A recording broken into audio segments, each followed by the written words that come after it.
Hi, I'm Scott, and I wanted to take a moment to tell you a little story.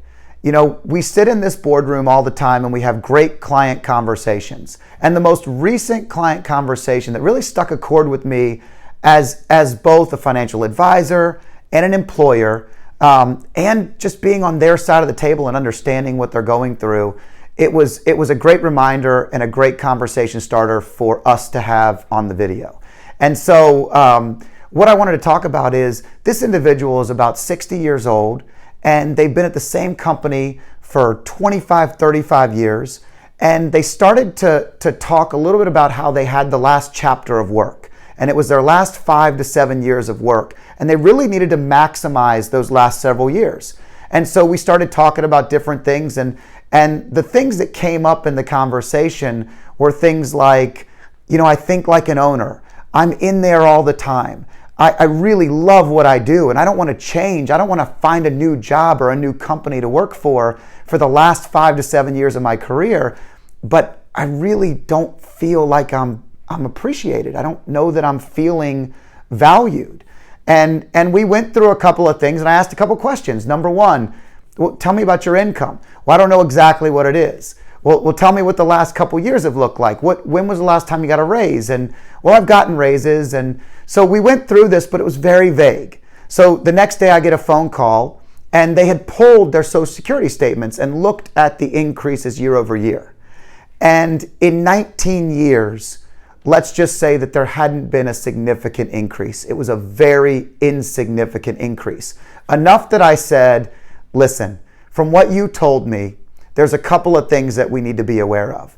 Number one, you have to bring it to their attention. So, you know, one of the points I want to talk about, if you feel like you are undervalued in your career, I'm going to write these on the board here. Number one, you have to ask for it. You know, nobody else is going to be your advocate. You actually have to take the time to put it out there in the world and see what the world gives you back. But the reality is if you don't ask for it, no one else knows it exists or that there's an issue. Number two, really important as a part of our conversation, was knowing your value.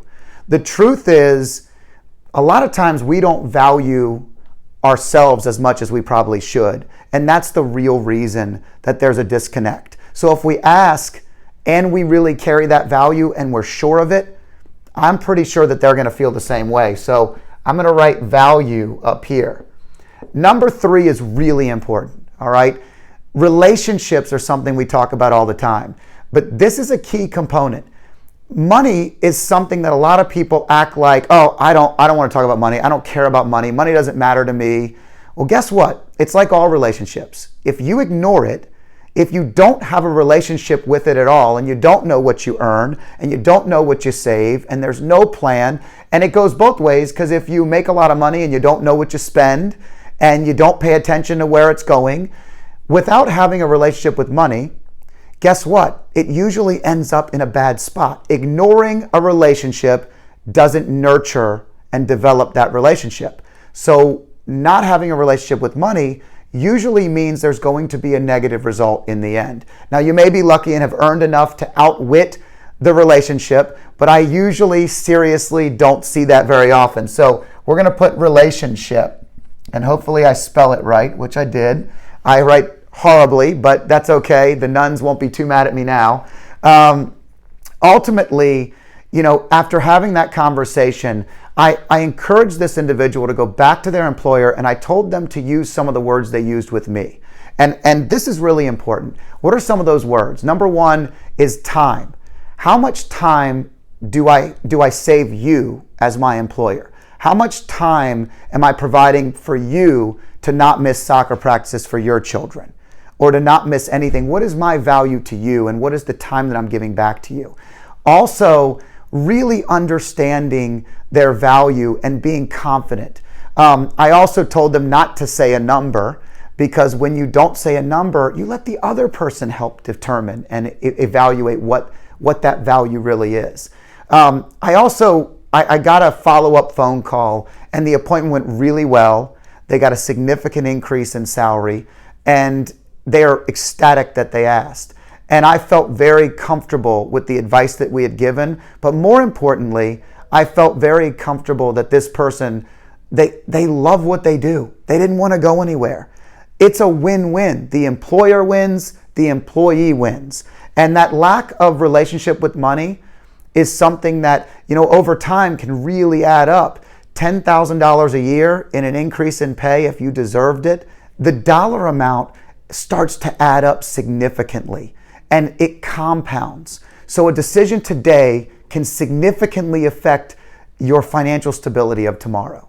And here's a key takeaway if you're an employer, if you're the boss, if you're the lead, you're the CEO, the CFO, whoever you are in a lead position. Don't wait until your employee doesn't feel valued enough or doesn't feel loved enough to tell them you love them and you value them, because that's always the wrong time. They won't all be as good as this person.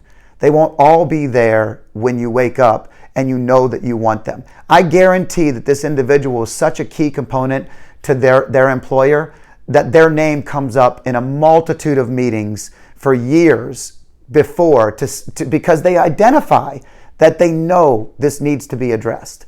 And ultimately, everybody won in this situation. So as the employer, just do an inventory.